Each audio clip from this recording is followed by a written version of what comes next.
नमस्कार दोस्तों, मैं हूं दिनेश के वोरा। बहुत-बहुत स्वागत है आपका इस बहुत स्पेशल प्रोग्राम में। दोस्तों, हमारे गुड्स के ऊपर तो 50% ड्यूटी लगाने के बाद, टैरिफ लगाने के बाद, ट्रम्प साहब बातें तो मीठी-मीठी कर रहे हैं, लेकिन अब वो भारत के आईटी सेक्टर को हिट करना चाहते हैं। अब ये पहली बार ऐसा हुआ है कि वो अब सर्विसेज को छेड़ रहे हैं। गुड्स के बाद सर्विसेज को, जिसके अंदर आईटी सेक्टर की चीजें आती हैं, कंसल्टेशंस आती हैं, ट्रैवल सर्विसेज आती हैं, फाइनेंशियल सर्विसेज आती हैं। इन सब का भी भारत का जो निर्यात है अमेरिका को करीब-करीब $200 बिलियन का है, $200 बिलियन का। और इसमें से लगभग आप कह सकते हो $110 बिलियन का तो निर्यात सिर्फ सॉफ्टवेयर का है।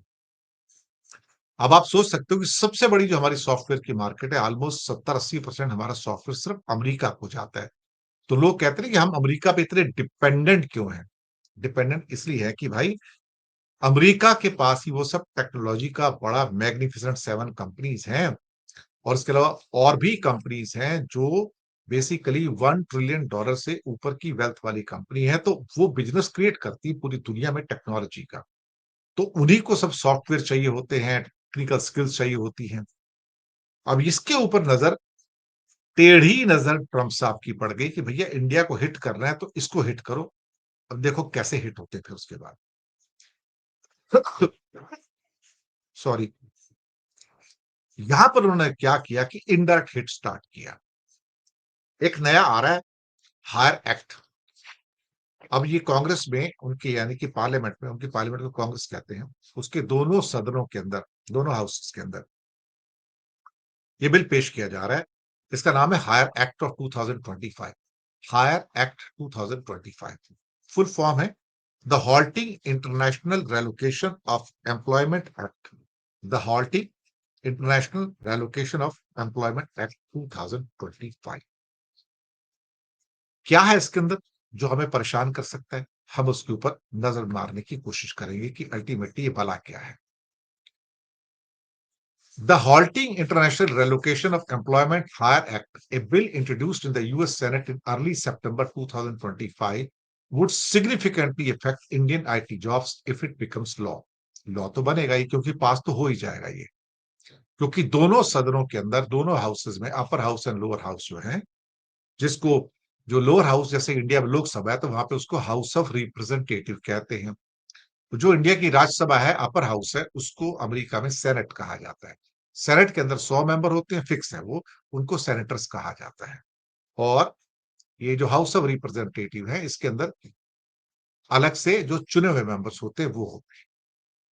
अब हालात कुछ इस किस्म के यहाँ पर कि ये सेनेट के अंदर, यानी कि अपर हाउस में पेश कर दिया गया है सितंबर के पहले हफ्ते के अंदर।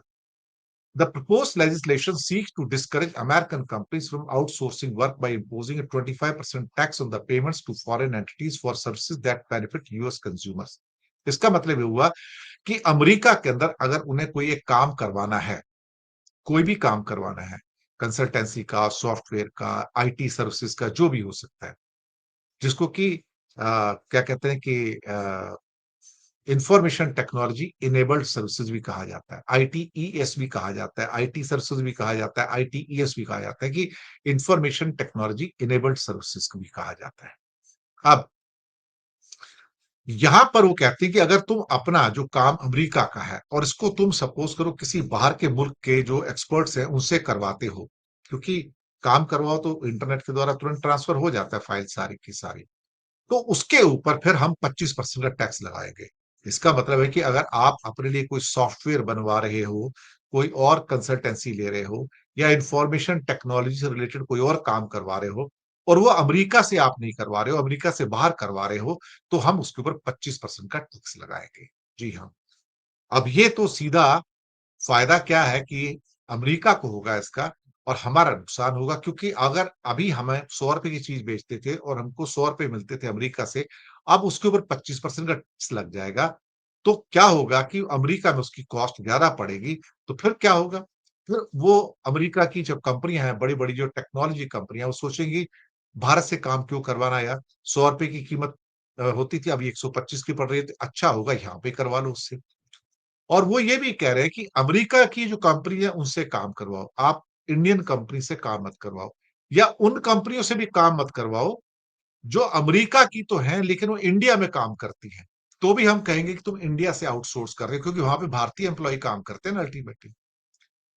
अब ये एक्ट कैसे भारत के आईटी जॉब्स को बुरा प्रभाव डालेगा? Increase cost and reduce demand. इससे क्या होगा जब 25% ये टैक्स लग जाएगा, combined with a ban on deducting these outsourcing costs would increase the expense for US companies employing Indian IT firms. इसका मतलब ये होगा कि वो सारी यूएस कंपनी जो इंडिया की आईटी फर्म्स को एंगेज करती हैं कि तुम हमारे लिए काम करो, तुम हमारे लिए ये जॉब करो, वो जॉब करो, तो उनको ये चीजें महंगी पड़नी शुरू हो जाएंगी। 100 रुपए की बजाय 125 रुपए पड़नी शुरू हो जाएगी। इसका मतलब ये होगा कि उनकी कॉस्ट एकदम से अप हो गई। वो कॉस्ट अप होगी तो वो उनको बर्दाश्त नहीं होगा। This negates the cost arbitrage advantage that has long powered India's outsourcing industry. यही इंडिया की एडवांटेज थी कि हम कम दाम पर चीजें करके देते थे। अगर वो काम अमेरिका में करवाते थे तो वो उनको किसी और कीमत में पड़ता था। अब इंडिया से करवाते तो वो कम कीमत में पड़ता है। तो इसका मतलब है कि वो जो एडवांटेज अमेरिका की कंपनीज को मिलता था जो इंडिया में ऑफिस खोल के, अब वो चला गया। तो उसको चोट लगेगी और भारत के आईटी सेक्टर को बुरी तरह से प्रभावित हो जाने का एक तरह से कारण पैदा हो जाएगा। In response US companies might reduce outsourcing, यानी कि अब क्या होगा, स्लो न्यू डील्स और pressure Indian firms to absorb the tax impacting their profitability. अब इसके दो तीन चीजें आउटकम होंगे, परिणाम क्या होंगे, वो ये होंगे कि भारत से जो काम तुम करवा रहे हो इंफॉर्मेशन टेक्नोलॉजी की सर्विसेज का, वो काम अब कम कर दोगे। ये तो होगा, पक्का होगा 100%। दूसरी बात, आप इंडियन फर्म से कहोगे कि भैया एक काम करो, तुमने अभी तक मेरे को ये माल 100 रुपए का बेचा, तुम मेरे को 75 रुपए का बेचो। अब मैं तुमसे 100 रुपए नहीं दूंगा, मैं तुमको 75 दूंगा क्योंकि उसके 25 टका फिर टैक्स लगने जा रहा है। तो मेरी कीमत वही 100 रुपए आनी चाहिए। तो मैं तुम्हारा माल अब 100 में नहीं लूंगा, 75 में लूंगा। अगर मैं तुम्हारा माल 75 में लेता हूं तो इसका मतलब इंडिया की जो कंपनी है वो तो 3 4 5% के मार्जिन पे काम करती है। बहुत एक्सट्रीम केस हो गया तो 10% पे। इसका मतलब ये लॉस पे काम करेंगी और ये अपने एम्प्लॉय निकालेंगी। तो इसका मतलब ये भी होता है कि फिर इंडियन कंपनीज की जो पूरा का पूरा जो सेक्टर है, जो डोमेन है, उस पे पूरी तरह से चोट लगेगी। ये देखो, ट्रम्प साहब कहते क्या है और करते क्या है, दोनों में फर्क है ना। अब ब्रॉड डेफिनेशन क्या है इसकी? The broad definition of outsourcing payments would impact not only large IT services. इसके द्वारा भारत की कौन सी कंपनी इसको इम्पैक्ट आएगा? Tata consultancy services, TCS and Infosys. ना केवल ये, बल्कि जो फ्रीलांसर्स हैं, छोटे छोटी जो कंपनियां हैं, business process outsourcing BPO services हैं, ग्लोबल कैपेबिलिटी सेंटर जीसीसी है, operated by US multinationals in India. इस टाइम 30 लाख लोग जीसीसी ग्लोबल कैपेबिलिटी सेंटर्स में इंडिया में काम करते हैं। और ये अधिकतर अमेरिका की कंपनियां हैं जो इंडिया में उन्होंने अपने बैक ऑफिस खोले हुए हैं और ये वहां से काम करवाते हैं सारे के सारे। जो बात सिर्फ इन्फोसिस और टीसीएस की नहीं है, बल्कि जो छोटी-छोटी कई और कंपनियां हैं, बिज़नेस प्रोसेसिंग की जो आउटसोर्सिंग है, वो भी सारे बुरी तरह से इफ़ेक्ट हो जाएगा और उनकी प्रॉफिटेबिलिटी जाएगी और उनका धंधा खत्म होगा। अब जियोपॉलिटिकल एंड प्रोटेक्शनिस्ट क्लाइमेट है ये, तो उसका मतलब क्या हुआ? The bill is a part of broader trend of protectionist policy in the US aiming to bring jobs back to country. मकसद क्या है ट्रम्प का? कि जो जॉब्स हैं वो अमेरिकन को मिलने चाहिए, अमेरिका के अंदर मिलने चाहिए, अमेरिका के बाहर नहीं, अमेरिका के अंदर मिलने चाहिए। The rhetoric around this has created uncertainty, prompting Indian IT company to rethink their heavy reliance on the US market, which accounts for over 60% of their export revenue. अब इसका मतलब ये होगा कि भारत की जितनी भी आईटी कंपनी है, जिनका अधिकतर माल मसाला रेवेन्यू 60% से भी ज्यादा, 60 और 80% के बीच में है, वो सिर्फ और सिर्फ अमेरिका से आता है। तो वो एक ही जगह सारे एग्स एक ही बास्केट में रखे हुए हैं। बाकी जगह धंधा है लेकिन वो इतना नहीं है दुनिया में। क्योंकि दुनिया की सारी जो टेक्नोलॉजी की कंपनियां तो वहीं पर हैं। जब मैंने बात कहा कि एप्पल वहां की है, माइक्रोसॉफ्ट वहां पे है, अमेज़न वहां पे है, एनवीडिया वहां पे है, टेस्ला वहां पर है, गूगल यानी कि अल्फाबेट वहां पे है, मेटा फेसबुक वहां पे है। इसके अलावा सैम अल्टमैन की ओपन एआई जो है वो वहां पे है, जिसके अंदर चैट जीपीटी भी आता है आपका। तो सारी कंपनियां कहाँ पे हैं ये बड़ी-बड़ी सारी अमेरिका में है। तो काम किसका है? अमेरिकन का है। आउटसोर्स करते हैं, अपनी कीमत कम करने को, सस्ता माल मिल जाएगा यहां से। अब इंडिया की मार्केट हिट होने जा रही है। अब H1B वीजा वालों पे क्या फर्क पड़ेगा? क्योंकि ये एक बहुत बड़ा इंडिया के लिए एक सहारा था, जो बच्चे बाहर पढ़ने जाते थे, युवा बाहर पढ़ने जाते थे, तो उनको वहां पे H1B वीजा से एंट्री मिलती थी। उसके ऊपर क्या इम्पैक्ट होगा? Even before the HIRE act, अभी तक लॉ बना नहीं है, अभी इस महीने देखो पास हो जाएगा तो लॉ भी बन जाएगा। Indian IT companies were already reducing their reliance on the H-1B visa, work visa for on-site projects in US due to increasingly complex and expensive immigration mandates. हो क्या रहा था कि कुछ इंडियन कंपनी जो थी, वो जो ऑलरेडी अमेरिका के अंदर काम कर रही थी, जैसे इन्फोसिस वगैरह के ऑफिस है वहां पर, टीसीएस के ऑफिस है, तो वो क्या करते थे, जो इंडियंस वहां पर जाते थे, जिनके पास H-1B वीजा होता था, वो उनको एम्प्लॉय कर लेते थे वहां पर और उनसे काम करवा लेते थे। अब मुसीबत ये है कि H-1B वीजा जो है वही नहीं मिल रहे हैं, तो आप हायर किसको करोगे? हायर करना पड़ेगा अमेरिकन को, अमेरिकन सिटीजन को। अमेरिकन सिटीजन भाई साहब आपको जो काम इंडियन वहां पे H-1B वीजा के अंदर 10 पैसे में करता है, वही अमेरिकन उस पैसे को 50 पैसे में करते हैं और इंडिया की कंपनी वो उसको देना नहीं चाहती क्योंकि वही उनकी बचत है। The Hire Act adds another layer of pressure by targeting offshore work, which could further accelerate this trend of moving away from the traditional models of labor mobility. इसका मतलब वो कहेंगे इन्फोसिस, टीसीएस या बाकी और कंपनी है, भैया काम करो जो तुमने अपना यहाँ पे दफ्तर खोला है ना, फैक्ट्री खोली है, क्या कहते हैं कि अमेरिका में, अमेरिका के बंदे यहाँ पे रखो, जो अमेरिका के सिटीजन्स हैं उनको यहाँ पे रखो। हमें वो H-1B वीजा वाले बंदे नहीं चाहिए। जो अमेरिकन सिटीजन्स हैं, जिनके पास अमेरिकन पासपोर्ट है, उनको नौकरी दो पहले। तो इसका मतलब है कि हमारे जो स्टूडेंट वहां पढ़ने जा रहे हैं, उनके लिए वर्क वीजा नहीं मिलेगा। लेजिस्लेटिव हर्डल क्या इसमें कोई है क्या? यानी कि क्या संसद में पास हो सकता है, पार्लियामेंट में? For the HIRE act to pass it must be approved by both houses, house of representative and senate, and be signed by the president. देखो दोनों में रिपब्लिकन पार्टी का मेजोरिटी है, पास तो हो जाएगा, कोई दिक्कत नहीं है। Analysts suggest that while such proposals reflect a growing protectionist sentiment, they often face significant opposition from US corporation that depends on outsourcing. यहाँ पे एक माइनस पॉइंट आता है अमेरिका के लिए कि अमेरिका लॉ तो बना देगा, लेकिन अमेरिका की जितनी भी कंपनीज हैं, उनको भी सस्ता लेबर चाहिए। सस्ता लेबर इंडिया से मिलता है और वो चाहते हैं कि जो इंडिया की जो सस्ती लेबर है वो आती रहे, गधों की तरह काम करती रहे, क्योंकि अमेरिकन तो वो काम करेंगे नहीं। जब काम नहीं करेंगे तो उनकी प्रॉफिटेबिलिटी जो है वो उस पर असर हो सकता है। दूसरा, diversification and adaptation. The threat posed by HAR Act is a strong signal for Indian IT company to diversify their client base beyond the US and expand into other global markets in the regions like Asia, Middle East and Europe.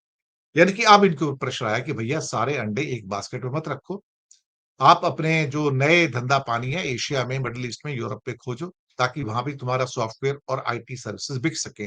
लेकिन मुसीबत ये कि दुनिया में सारे देश मिला लो, 200 के 200 कंट्री मिला लो, वो मिलके भी अमेरिका के बराबर नहीं है आईटी के अंदर, मिलके भी। ये दिक्कत है। The company also need to increase their focus on automation and artificial intelligence to maintain competitiveness in the market. इसके बाद पोटेंशियल फॉर नेगोशिएशन, क्या इसके ऊपर बातचीत हो सकती है? The final form of legislation passed could undergo changes. Lobbying efforts from the Indian government and the industry organizers like NASSCOM, जो इंडिया की आईटी कंपनी का एक ऑर्गेनाइजेशन है, are underway to mitigate the impact of bills most restrictive provisions. अब ये मिलकर कुछ करेंगे कि वहां पर कुछ ऐसा हो जाए कि हम कुछ नेगोशिएट कर लें, ले दे के बात कर लें, ताकि भारत का जो वहां पर हिस्सेदारी है अमेरिका की कंपनी में, वो बनी रहे।